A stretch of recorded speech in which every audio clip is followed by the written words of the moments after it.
bonjour à tous, j'espère que vous allez bien.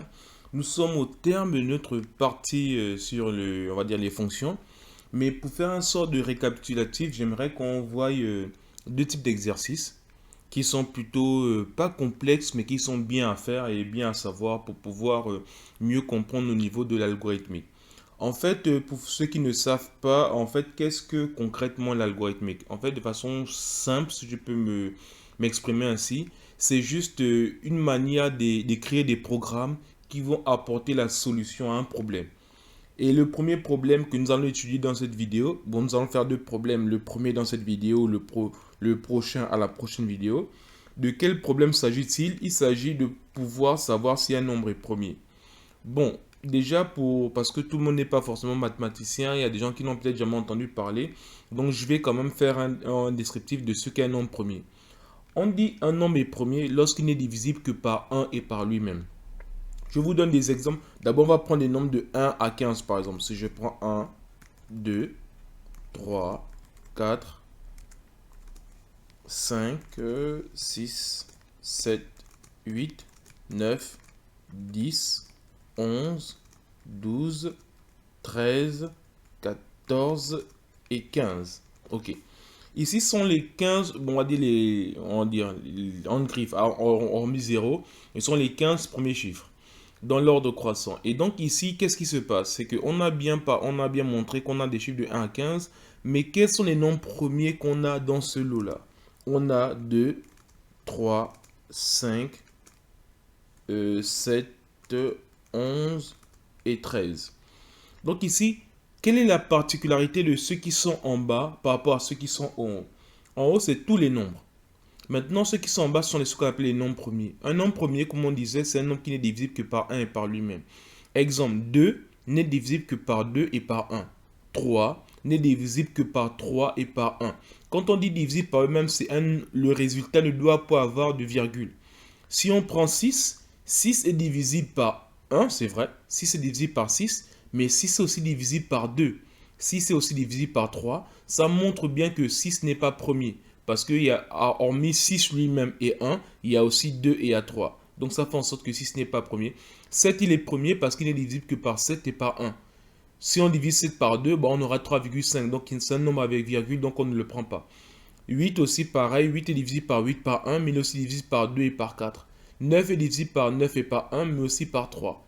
10 est divisible par 10 et par 1, mais aussi par 5, et ainsi de suite. Vous voyez, 11 est divisible par 11 et 1. 13 est divisible que par 13 et par 1. Voilà ce qu'on appelle un nombre premier. Donc c'est ça en fait de façon simple. Un nombre premier est un nombre qui n'est divisible que par 1 et par lui-même. Donc maintenant, comment savoir si un nombre est premier? C'est-à-dire si je vous donne par exemple, on va dire 721. 721. Comment vous pouvez savoir si un nombre est premier?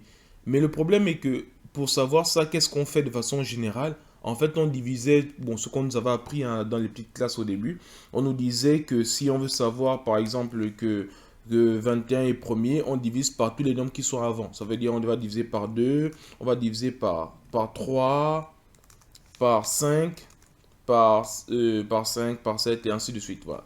Donc les nombres premiers qui sont avant. Mais ça, c'est une méthode qu'on avait vue dans les petites classes et nous allons voir un peu comment écrire ce genre de programme pour pouvoir savoir si un nombre est premier ou pas. Et comme je disais, on avait pris d'abord le nombre 721. Après, on pourra le tester s'il est premier ou pas. Ensuite, 723, voilà. Donc, voilà ce que nous allons faire dans cette vidéo. Ok. Donc, ici, nous allons premièrement commencer d'abord à écrire la fonction. On va définir la fonction. On va dire, par exemple, isPrime, par exemple. Ok, on va dire isPrime en anglais veut dire premier. Donc, est-ce que le nombre est premier? Donc, ici, on va obtenir un résultat qui sera true ou false. Donc, ici, on va prendre en paramètre nombre. C'est-à-dire, nombre, c'est la valeur qu'on va taper avec notre fonction. C'est-à-dire, on va appeler par exemple isPrime. On va mettre en paramètre 721 et il va nous dire si le nombre est premier ou pas.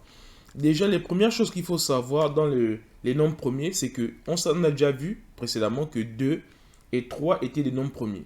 Donc, de façon simple, ce qu'on va faire, c'est qu'on va d'abord vérifier si le nombre là, si le nombre, il est égal à 2, ou bien si ce nombre, il est égal à 3, ça veut donc dire que le nombre est premier.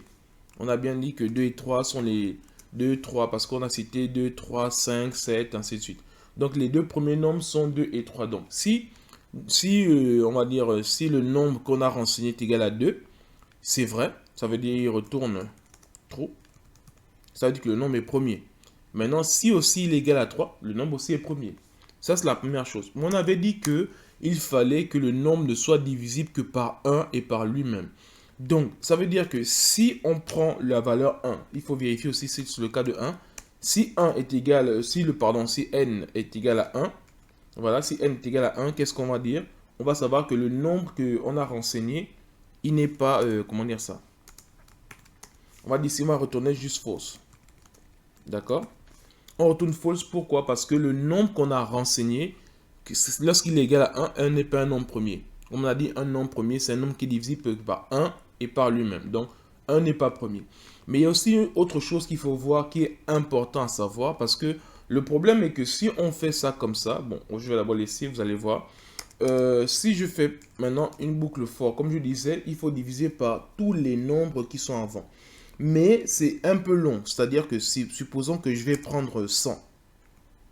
100 en fait, est-ce que je vais devoir diviser par 99, 98? C'est-à-dire que quand on prend 100 comme ça, pour savoir si 100 est premier, on va diviser, ou bien non, je vais prendre 101, voilà. Pour savoir si 101 est premier, on va prendre tous les nombres qui sont avant 101. Donc, on va diviser par 100, ensuite par 99, ensuite par 98, ensuite par 97, et ainsi de suite. Bon, à un moment, ça devient long. Donc, pour éviter cela, en fait, il y a une formule en mathématiques, bon, une propriété en mathématiques qui disait un nombre est divisible, on va dire, pour savoir si un nombre est premier, quels sont les nombres avant qu'on doit diviser. Il suffit de prendre la racine carrée de ce nombre. Et si on prend la racine carrée de ce nombre, ce résultat, comme on sait que racine carrée de 100, ça donne 10. Donc, il faut diviser par tous les nombres jusqu'à 10. Ça veut dire que pour savoir si 101 est premier, on divise par tous les nombres jusqu'à la racine de 101. Bon, la racine de 101, c'est à peu près 10. Donc, il faudrait diviser par 2. Par exemple, 3, 4, bon, 5 si vous voulez, 6, 7, 2, 3, 4, 5, 6, 7, 8, 9 et 10. Si on divise par ces nombres-là et qu'il n'y a toujours pas un résultat sans la virgule, ça veut dire que ce nombre-là, il est premier. Vous voyez? Donc, en fait, ce qu'on fait, c'est que de façon simple, on va parcourir tous les nombres qui sont avant on va dire tous les nombres qui sont avant la racine carrée de ce nombre. C'est-à-dire, comment je peux l'écrire? C'est-à-dire, je parcours tous les nombres. Donc, je vais prendre lettre I égale. On va commencer par quoi? Par 3. Parce qu'on a déjà dit que 2 et 3 sont des nombres premiers. Donc, à partir de 3, qu'est-ce qu'on va faire? On va faire juste ça. On va dire ici I est plus petit que... bon, en fait, en JavaScript, je ne sais pas si vous vous rappelez, il y a math qui va nous permettre d'utiliser on va dire les formules mathématiques. Donc, racine carrée, c'est SQRT. Pour ceux qui ne savent pas, je pense qu'on connaît un peu tous la racine carrée, mais c'est juste quel est le nombre qu'on va multiplier par lui-même qui va donner ce résultat. C'est-à-dire, quel est le nombre qu'on multiplie par lui-même qui donne 100, c'est 10. Donc, la racine carrée de 100, ça donne bien 10. Donc, ici, voilà, donc c'est ce qu'on va faire. Ensuite, on peut faire I++. Ok, ensuite, maintenant, là, qu'est-ce qu'on va faire? Ça veut dire qu'on va parcourir à partir de 3. Donc, comme je disais, on a déjà dit que 2 est premier. Donc, pourquoi on fait? Bon, je peux d'abord laisser ça. Si vous voulez, je vais d'abord laisser 2 parce que je vais bien expliquer pourquoi. Ici, on va laisser 2 et voilà, de 2 jusqu'au nombre qui est avant la racine carrée. Et ensuite, maintenant, on pourra maintenant voir, on va parcourir chacun de ces nombres qu'on va diviser par n. Mais on ne va pas faire n'importe quelle division. On va faire une division avec le modulo. Si vous vous rappelez de façon simple, je vais le mettre ici. Quand on avait dit la division avec le modulo, c'était quoi? C'était juste pour savoir le reste. Donc, si je viens dans notre cas ici et que je tape par exemple 15, on va diviser avec le modulo par 5, il va me retourner 0. Ça veut dire que le reste, la division de 15 par 5, ça donne bien 0. Ça montre bien que 5 et 15 est divisé par 5. Même chose si je fais par exemple 18 modulo 3 comme ça, ça donne bien 0. Mais si je fais 19 comme ça, et que je mets par rapport à 3, regardez, il me retourne 1. Donc, une fois que le nombre est différent de 0, ça veut dire que le nombre n'est pas divisible par cette valeur-là. Donc, Tant que c'est égal à 0, ça veut dire ce nombre est divisé par le suivant. Ok. Donc ici, qu'est-ce qu'on va faire? On va juste dire que ici, si, on parcourt chacun des nombres jusqu'à la racine carrée du nombre qu'on a renseigné, si ce nombre, ça veut dire sur ce nombre-là, ok, si ce nombre-là divisé en modulo par la valeur de i, qu'est-ce que ça va nous donner? Ça va nous donner ici 0. Donc si c'est égal à 0, qu'est-ce qu'on fait? On va retourner false. Ok, retourner false. Et là maintenant, qu'est-ce qu'on aura maintenant ici? On peut juste retourner maintenant ici true. Ok, voilà un peu rapidement comment on pouvait faire cet algorithme. Mais en fait, ce n'est pas encore parfait. C'est-à-dire, il y a encore des choses qui sont à revoir. Pourquoi? Je vais vous expliquer maintenant pourquoi. Ici, on a bien dit que si la valeur est égale à 2 ou c'est égal à 3, ça veut dire qu'on peut retourner true. C'est bon. Si ce nombre c'est 2 ou 3, c'est bon. Maintenant, je vais prendre un exemple. Si je fais ici console.log. Console.log de quoi? De isPrime. Ok, isPrime, et je mets quelle valeur? Je mets 2 ici. Ok, si je mets 2 là, qu'est-ce qu'il me retourne ici? Il me retourne true. D'accord? Si je mets aussi 3, si je mets 3 aussi, il me retourne true. Ok. Si je mets 21, bien, je vais mettre d'abord 22. Bon, je vais mettre 32 par exemple. Qu'est-ce qu'il fait?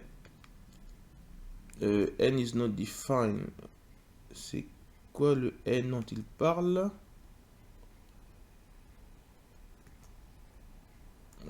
J'ai pris... Ah oui, pardon. Désolé, c'est juste... Je vais mettre nombre ici. Ce nombre qui est là, ok. Et donc là aussi, pareil, c'est nombre. Ok, jusque là, on est bon. Et lorsque je relance maintenant, on a bien true. Ok.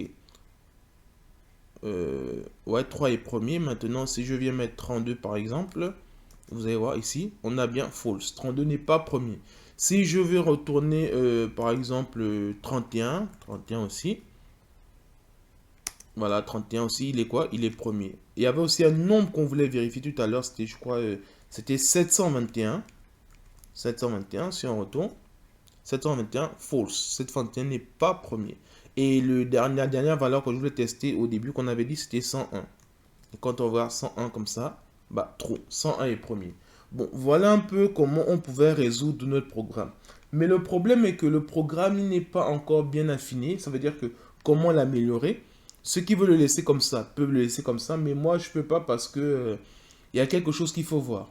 La première chose qu'il faut voir, c'est qu'on a dit ici que si un nombre, on va dire égal à 2 ou égal à 3, ça veut dire que le nombre est premier. Mais maintenant ici, le deuxième cas, on avait dit que si le nombre est égal à 1, on retourne false, d'accord? Mais il y a un autre problème parce que si un nombre premier c'est 2, ça veut dire que tous les nombres qui sont multiples de 2 ne sont plus premiers. Ça veut dire à partir de 2, 4, 6, 8, 10, 12, 14, ainsi de suite. Donc tous les nombres pairs ne sont pas premiers.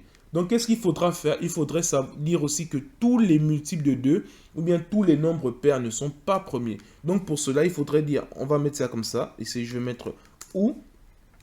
C'est-à-dire que si je fais juste le nombre comme ça, que je fais la division par 2, ok? C'est-à-dire avec le reste en fait. Si c'est égal à 0, ça veut dire que ce nombre n'est pas premier. En un mot, si on divise, on fait la division avec 2, ça montre bien que comme c'est égal à 0, ça veut dire que le nombre est pair. Et si le nombre est pair, ça veut dire qu'il n'est pas premier. Donc, premièrement, ça c'est le premier avantage. Donc, on supprime non seulement 1, mais on retire aussi tous les nombres pairs. Le seul nombre pair qui est premier, c'est 2. Tous les autres nombres pairs ne sont pas premiers, donc il faut les retirer. Donc, voilà comment on a pu les retirer déjà. Donc, ici, ça c'est la première chose. Deuxièmement, déjà, comme ici, on sait qu'on a déjà dit que 2, il est premier. Donc, on peut commencer directement à 3. Pourquoi? Parce qu'on ne divise pas par 2. Parce qu'on sait déjà que 2, il est déjà 2 est premier. Et tous les nombres pairs ne sont pas premiers. Donc ici, si on veut commencer à 2, on n'a plus besoin parce que tous les nombres pairs ne sont pas premiers. Et autre chose aussi qu'on sait, c'est que si on commence à 3, le prochain, comme on fait i++, le prochain c'est 4. Après, on essaye 5, après 6, ainsi de suite. Tandis que si on commence à 3, pourquoi je veux commencer à 3, je ne vais pas commencer à 4? Parce que le problème, c'est que ici, on a fait ce qu'on appelle le i++. Donc, on va incrémenter de 1. Mais le problème avec cette méthode, de cette façon de faire, c'est bien, on va parcourir tous les nombres. Mais on va parcourir aussi des nombres pour rien. Pourquoi? Parce qu'on sait que tous les nombres pairs ne sont pas premiers. Donc on ne peut plus, c'est-à-dire quand on fait la boucle for, c'est-à-dire qu'on commence par 3, 4, 5, 6 jusqu'à la racine carrée de ce nombre. Donc ça veut dire qu'ici, comme c'est 101, la racine carrée de 101 c'est 10. Donc on va faire 3, 4, 5, 6, 7, 8, 9, 10. Mais le problème c'est que comme on sait que tous les multiples de 2 déjà ne sont plus pairs, donc il ne faut plus prendre les nombres pairs ici. On va prendre 3, on ne prend pas 4, on va directement passer à 5. On ne prend pas 6, on va passer directement à 7. On ne prend pas 8, on va passer directement à 9 et ainsi de suite. Donc pour cela, qu'est-ce qu'on va faire? On va juste faire ça comme ça. C'est juste pour optimiser le code. Hein. C'est juste pour optimiser le code. Donc ici, qu'est-ce qu'on va faire? On va juste faire ça. Plus comme ça égale 2. Donc on avait vu déjà aux vidéos suivantes, c'est juste pour dire que au lieu de, à chaque fois, quand on fait i++, ça monte de 1 en 1. Mais là, quand on fait i plus égale 2, on va monter de 2 en 2. Et pourquoi on monte de 2 en 2? C'est parce que ici, comme on a déjà commencé déjà par un nombre impair, donc il faut passer de nombre impair à un nombre impair. Donc si on va de 2 en 2, après 3, ce sera 5, après ce sera 7, et ainsi de suite. Donc là, on va parcourir tous nos nombres, juste les nombres qui sont impairs. Donc les autres, on n'en a pas besoin. Donc si on revient là, vous voyez le programme marche de la même manière ici, toujours true. Si je mets, on va dire 833 comme ça, 833, c'est fausse. Parce que 833 et ainsi de suite. Donc, si je remonte comme ça, 35. Bon, 35 aussi, ça va pas marcher, mais bon. Je peux vous montrer, ok. False aussi. Je vais essayer 37. False aussi. 39. True, ok. Donc, 839 est un nombre premier. Mais en fait, ce qu'il faut savoir, c'est que plus vous allez monter dans les nombres, plus il sera difficile de trouver un nombre premier. Mais voilà un peu rapidement ce qu'on pouvait dire au niveau des nombres premiers. Et là, vous voyez que j'ai trouvé... bon, on a fait une fonction qui permet juste de nous retourner si un nombre est premier. Mais comment savoir la liste, par exemple, de tous les nombres premiers allant de 1 jusqu'à, par exemple, jusqu'à 1000, par exemple. Jusqu'à 1000, on veut retrouver tous les nombres premiers qui sont compris de 1 à 1000. On va voir ça à partir de la prochaine vidéo. Donc, j'espère que ça n'a pas été trop compliqué. J'essaie d'être un peu clair pour tout le monde. Si c'est trop facile pour vous, vous verrez la vidéo prochaine. Ne vous inquiétez pas si j'ai détaillé un peu plus. C'est parce qu'il y a peut-être des gens qui ne connaissent pas. Donc, on a vu un peu tout ça. Mais n'oubliez pas le récapitulatif de cette fonction. C'est qu'on regarde d'abord si le nombre qu'on a renseigné, c'est 2 ou 3. Si c'est ça, c'est bon. Si c'est soit 1 ou bien tous les nombres pairs, ce n'est pas bon. Donc, qu'est-ce qu'il reste à faire? C'est de parcourir tous les nombres impairs jusqu'à la racine carrée. Et on regarde si ce nombre-là, divisé par le nombre impair jusqu'à la racine carrée égale à 0. Si égal à 0, ça veut dire qu'il est divisible. Ça veut dire qu'on retourne false. Mais si aucun de ces cas n'est vérifié, on va retourner true. Donc, le nombre, il est premier. Je donne rendez-vous à la vidéo prochaine. Merci.